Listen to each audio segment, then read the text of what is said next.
ನಮಗೆಲ್ಲ ಗೊತ್ತಾಗೋಯ್ತು ಅಂದ್ರೆ ಮಾತಾಡೋದು ಏನ್ ಮಾತಾಡ್ತಾರ್ರಿ ಯಾವನ್ರಿ ಅವನು. ಇವತ್ತೊಂದು ಮದುವೆ ಫಂಕ್ಷನ್ ಇದೆ, ಅಲ್ಲಿಗೆ ಹೋಗ್ಬೇಕಾದ್ರೆ ಸಿಸ್ಟಮ್ ರೆಡಿ ಆಗಿದೆ.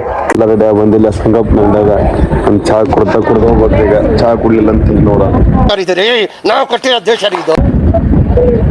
ಊರು ಪೊನಸ ಬಂದ್ರೆ ಹೋಗ್ಯಾರಂತ ಅಲ್ರಿ. ಅಲ್ಲಿ ಅವೆಲ್ಲ ಮದುವೆಗೆ ಹೋಗಂಬ್ರಿ. ಹೊರತಾಗಿ ಅಲ್ಲಿ ಹೋಯ್ತಾಟ ನೋಡಂಬ್ರಿ. ಇಂಥ ಬಿಸ್ಲಾಗ ಹೊಂಟ್ರಿ ಹಂಗ್ರಿ.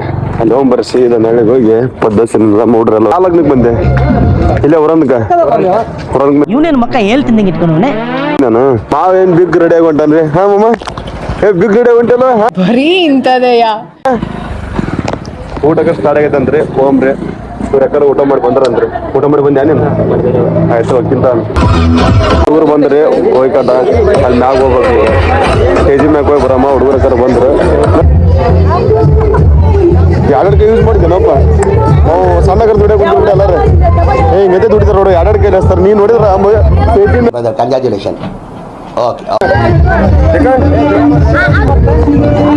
ಪ್ಲೇಟ್ ವಚ್ಚ ತಪ್ಪ ಇದು. ನುಗ್ಗಿಕಾಯಿ ಇನ್ನೊಂದು ಸ್ವಲ್ಪ ಹಚ್ಚಿಬಿಡು. ನಮಗೆಲ್ಲ ಗೊತ್ತಾಗೋಯ್ತು. ನುಗ್ಗಿಕಾಯಿ ಪಲ್ಯ ಸ್ವಲ್ಪನೇ ಸಾಕು ಸಾಕು. ತಾಡ ತುಂಬಿಸಿದ್ದ ಮಡಿಕೆಗಳ ನುಗ್ಗಿಕಾಯಿ ಹಾಕಿ ನೀನು ಬೈ ಯಪ್ಪ ಹಾಕ ಬೇಡ. ಅಲ್ವ ತಾಡ ತುಂಬಿಸಿದೆ. ಬಜ್ಜಿ ಒಂದು 4 ಜಾಸ್ತಿ ಹಾಕ್ಬಿಡಿ ನೀನು. ಬೇಗ ಮಾಡು. ಬಜ್ಜಿ ಒಂದು 4 ಜಾಸ್ತಿ ಹಾಕ್ರಿ ಹಾಕ್ರಿ. ಈಗ ಸ್ವಲ್ಪ ಹಾಕ.